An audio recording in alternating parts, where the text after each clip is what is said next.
কলকাতায় তখন পালকি ছিল একমাত্র যাতায়াতের যানবাহন।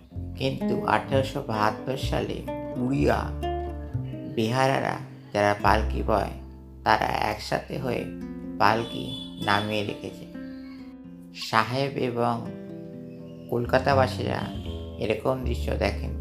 কি হলো হঠাৎ যে তারা পালকি নামিয়ে রেখেছে?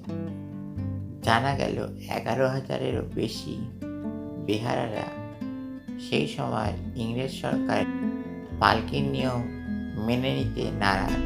তারা ইংরেজ সরকারের নিয়ম অনুযায়ী হাতে লাইসেন্সের মতো প্লেট পড়বে না বা বাঁধবে না, আর তাদের নতুন ভাড়া নিয়েও আপত্তি।